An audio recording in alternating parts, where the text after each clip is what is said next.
I said what I said, I'm just gonna keep it real with you. Extroverts have it worse. So you're an extrovert or whatever, and you decide you're gonna move to a new place. See, an introvert would not care that they were alone, but an extrovert, oh, you are about to go through something.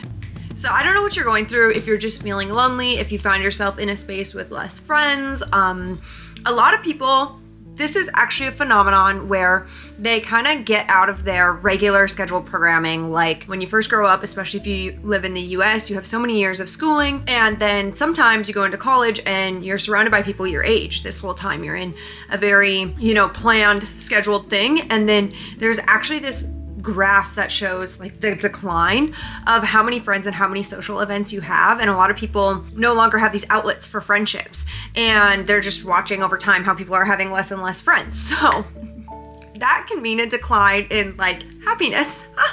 Crazy. So I don't know if you're going through something like that, or maybe if you're like me, you just had your first big move and maybe you haven't experienced making a lot of new friends before, and you can find yourself just at different times in your life, maybe your other friends moved, in slumps of having less friends, of being lonely or being lonelier. I'll just speak from my personal experience a little bit first, and then I'm gonna give you all the tips and tricks that I learned after going through the things that I experienced as somebody who is now out of it and has made friends. I have sociable things to do, and I just learned a lot of like new traits, strengths, qualities that I did not have before. So I guess growing up, I was always surrounded by people. I had like a family that I lived with. In college, I have roommates, and I am super extroverted. I love to talk. I love to be around people. I love to have things on my to-do list, things on my schedule. I just love that. So I had decided after, a big pivotal point in my life, I wanted to do a move, which of course sounded like adventure, sounded like fun. It sounded like I'm gonna know people all across the world and I'm gonna be a traveler and it's gonna be great, until I got there and I literally was alone, just alone. It felt like isolation for me. I got to move out, which typically people would be so excited to live alone. And at the time I was living alone and I thought I was gonna love that, until I realized I was literally alone all the time. My big girl job led me to not being very sociable, and all the things I was grateful for, I want to still count in there, but something I hadn't thought about was how alone I would be. For an extrovert like myself, this just felt like isolation. Like all my friends weren't moving at the same time. They weren't experiencing the same thing. So like they had regular scheduled programming, okay? I was calling them Monday, Tuesday, Wednesday, Thursday, Friday, Saturday, Sunday, and they were like having lives, So I found myself with this predicament of what am I gonna do to entertain myself? Where am I gonna go? Like literally I didn't have anything scheduled. I guess I didn't realize, like, because I thought I was good at being sociable and making friends, I didn't realize like what it was like to make friends in a new place and to find your new norms and just to find happiness in being alone. And like, honey, I just need to say I wasn't in my disappear and become unrecognizable era, okay? I was literally getting trauma because I was so alone. Like there was no point where my friends, like I was just gonna call them up and they were gonna be right down the street and we were gonna have like a girls chill night, okay? As an extrovert, it's crazy. But like, I just wanna put something into perspective for you. If you're watching this video, I feel like you are looking for this kind of content. You're looking for creators that make you feel like you're at home. They're like your comfort YouTubers, that sort of energy. Listen to this. I had either heard or read, but anyway, research it for yourself. But basically, they were talking about trauma and how trauma is only caused because you went through something alone. Like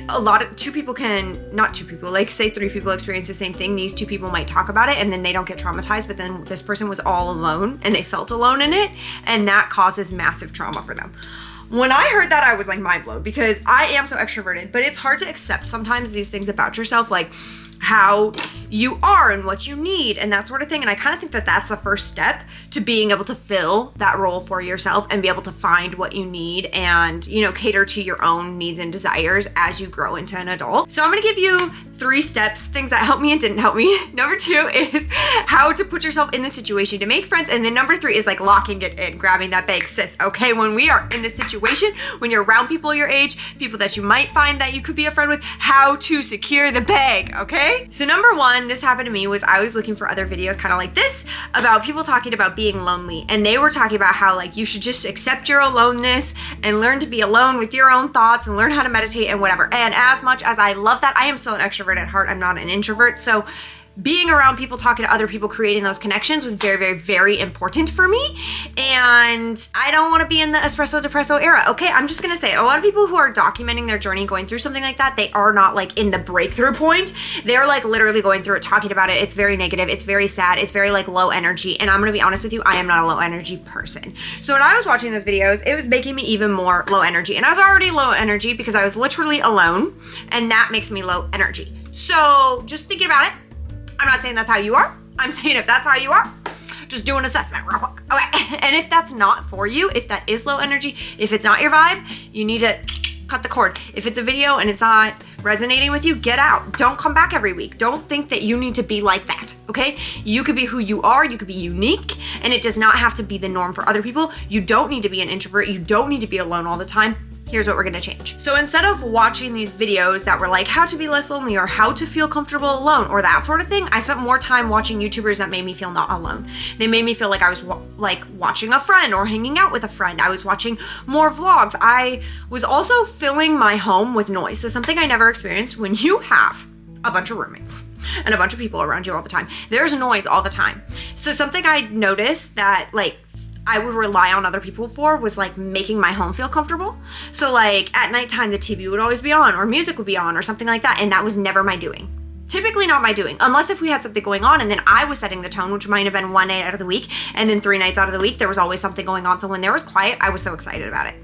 But when I was alone all the time in my isolation, I found that I couldn't do that. I can't do that quietness all the time. I just don't desire that. I desire something that's like a little bit more upbeat, a little bit more noise, energy. And again, like I'm saying, there's different phases of your life. So even though that might not have been the norm for you in your previous situation, this might be the norm now. So do things like throwing the TV on, finding a comfort YouTuber, coming back to those videos, looking forward to that podcast that drops every Tuesdays, looking forward to that video that drops every Wednesdays, like as if they are, like I literally had replaced like watching The Bachelor with my friends on like Tuesday nights or whatever with watching a new YouTuber that releases their video on like Wednesday nights and looking forward to it and like talking myself up about it. Like, we're gonna do that tonight and we're looking forward to it as if it were a planned event on the calendar that I was gonna be seeing other people for. And honestly, it made such a difference. Like, I'm not gonna be shameful one bit about any of these things because I think a lot of people need to be more accepting of the things that they need to do to make themselves happy and get themselves like through the day and have a fruitful life. So no shame here. Write in the comments things that you do as well, because we need to have a community of people who all are like-minded in like this is what we want to do. We want to accept ourselves and be happy doing the things that we need in life. So other than videos and podcasts and noise, I was just trying to fill my mind with good positive energy. So taking up new crafts and hobbies and things like that. Let's get on to how to make friends and how to be more sociable. Now, if you're an introvert, somebody is literally calling me. Wait, let me take this in 1 second. Hello? Okay, so phase 2 is gonna be like how to make friends. So now that you're like learning how to spend time with yourself and make things seem more fulfilling, more fun, and just kind of have that like noise and energy around you, now number 2 is gonna be how to make friends. Now I understand some places can be super isolating, like there's not events going on, there's less people your age, things like that. So I'm gonna try to give you examples that are relevant to certain areas and then examples that are relevant to people who probably aren't surrounded by people that they would know, or maybe you're not even surrounded by a group of people that you would be interested in befriending. So tip number 1 is just finding things that you're interested in that other people have common interests. So you could join clubs online, you can have little like meetups online, and the number 1 thing that I would recommend when you're trying to make friends is have something recurring on the schedule. So for an extrovert to just see something that's on your schedule that is recurring, even if it's not your favorite thing, but there's gonna be a different fluctuation of people, is gonna give you the opportunity to make real, genuine friendships. So something like an online book club where you read it and then you come and there's like a shared topic to talk about, and maybe you meet up and do a virtual meeting once a month or once a week or something like that. And then from that, you might find people who you're actually interested in forming a real connection with. Number 2 is gonna be local events.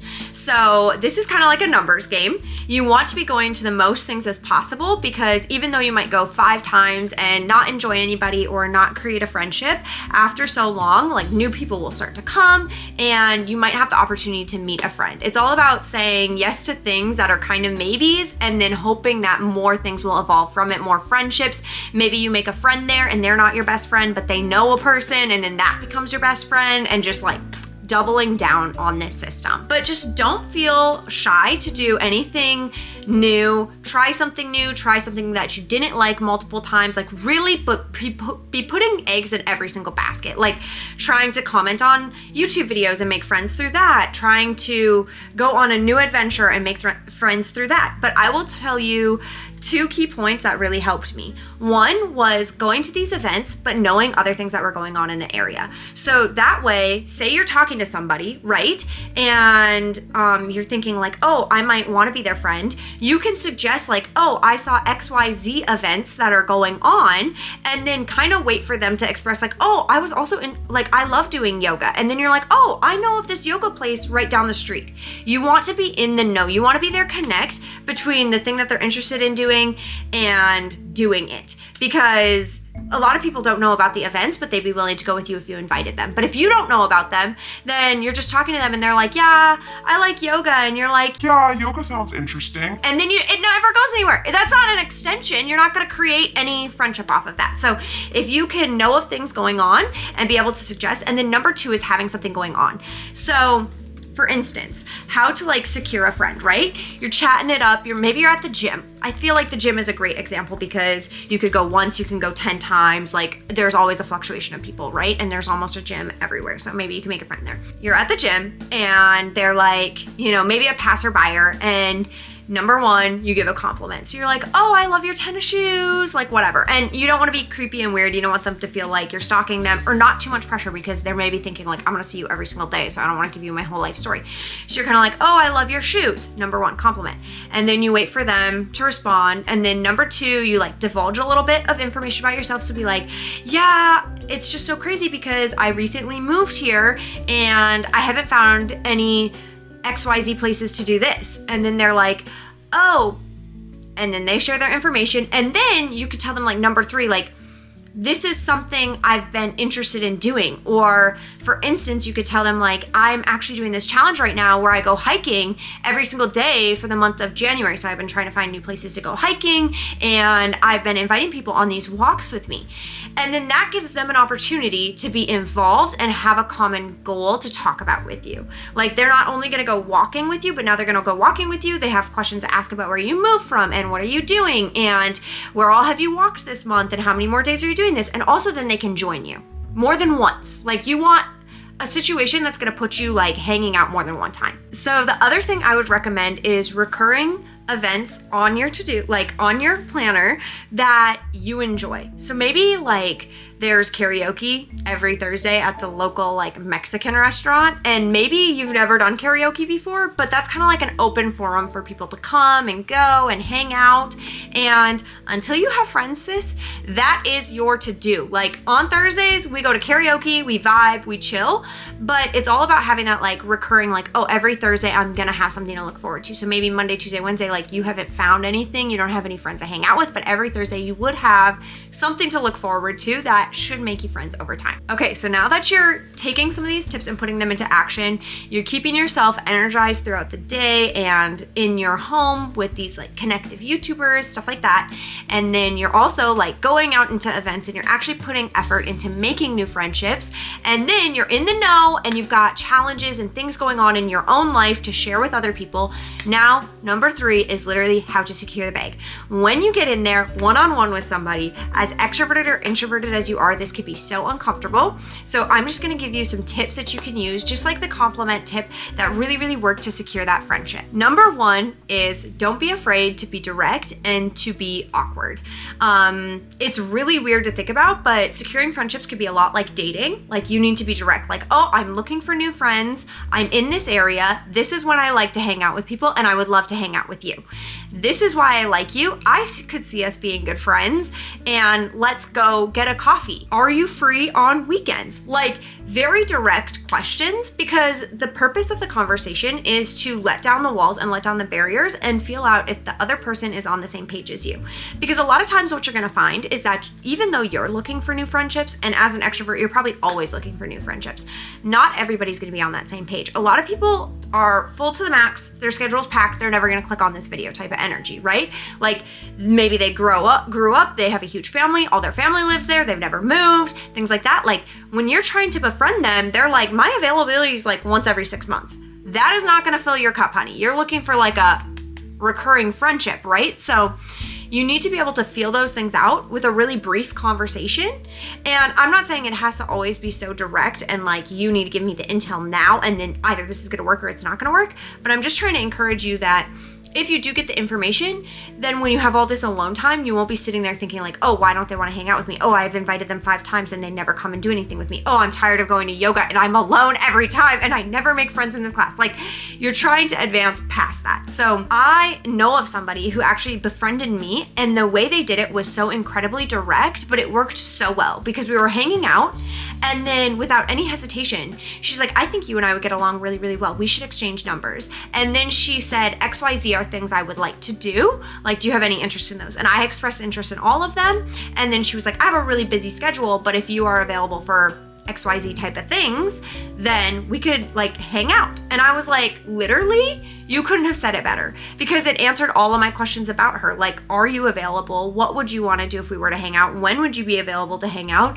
And would you even be interested in being my friend? And she was like, yes. Let's be friends. But it's like super weird because you've only ever probably thought about dating. But in this instance, you're literally like, hey, I'm interested in you. And you're just so, it's direct. Like, because you don't want to be weird and make them feel like, hey, I come here twice a week. So maybe we're going to keep running into each other. Or like, you have to come here with me or that sort of thing. But like, you want to open that door because you have no idea how many other people are out there that are also looking for friendships that also just don't know how to secure that. So you pass each other every day in the gym, you pass each other every day on the walking path, you're both walking alone, but you prefer to walk together, and you just have no idea how to bridge that gap. So a really good example would be like, hey, I see you here quite often, and I love that you're walking. I love to walk as well. I've been going to this other walking path on Mondays and Wednesdays, and I've been trying to get a group of girls together if you'd ever be interested. Oh my gosh. But see how you have to have like a future plan? You have to be in the know about future things you want to do and you can invite people to and that sort of thing. That's great. But even like if you always go to karaoke on Thursdays, now you meet a new friend on Tuesday at yoga, you could be like, yeah, I love to go to the karaoke on Thursdays at the Mexican restaurant. Would you like to come with me? And then they also have the chance to say no. Like, I'm not saying that all these friendships are going to hit it off, but I'm trying to give you real tangible examples because these are all things I've done. And over time, you will have success with making new friends. It's so easy to turn a one-time conversation into a bigger conversation where you could potentially be friends. And then just keep in mind that you're gonna be putting so many of these eggs out there, right? And the goal is that you put so many out and that some of them fill your cup up a little bit and that you grow real friendships. But a lot of times you might hang out with somebody more than one time and you just think like, we didn't really hit it off. We didn't really hit it off at all. And I don't know if I want to hang out with them again. And that's totally okay as well. So I hope that all these tips helped you from somebody who recovered from the loneliness. And I just don't want you to be feeling alone anymore. If you ever need somebody to hang out with, like, come hang out with me on YouTube. Come chat. I'm a chatter, obviously. Super extroverted. So I bring in a lot of introverts, I'm not going to lie. So don't feel like this video is just for extroverts because I have plenty of friends who are also introverts who use these tactics on me and they work super, super well. But my main goal here is just to help you not be in that lonely stage of life for long and to understand, like, recognize that a lot of people go through this and it's totally not weird. It's totally normal. Just because you're talking to your mom or your friend or whatever and they're not going through the same thing as you and they're not in the same phase of life as you doesn't mean that other people aren't going through it as well. It doesn't mean that it's not hard. And also remember that all of these things that I'm talking to you about right now are like skills that you need to sharpen. So doesn't mean that the first time that you use it, it's not gonna be super, super awkward. You can start in the meat aisle at the grocery store, just chatting it up with them. And it can go from chatting to learning how to be a really good conversationalist or learning how to make good friendships. And you could expand on your skill. And it's not something that you have to be naturally born with. It's a skill that you need to sharpen and sometimes you'll be better at it and sometimes you'll be worse. And maybe you just haven't used that skill in a while and you just need a little bit of sharpening and then you're gonna be a pro and you're gonna have friends in no time. But don't feel any shame in feeling lonely. A lot of people go through it and a lot of people don't get out of it. So this is just my encouragement to you to keep on going. Eventually it will get better. You will have friends. You will find a community. You'll find an online community. You can find so many different communities, and hopefully your life will be so full of happiness and just so fulfilled. And that's just my goal. So I'll stop rambling now, but I appreciate you being here. Thank you so much for watching the video. Subscribe if you want some more content. I don't really make content about loneliness. It's more like girly pop content, but I would love to see you again. So come back. Thank you. Bye.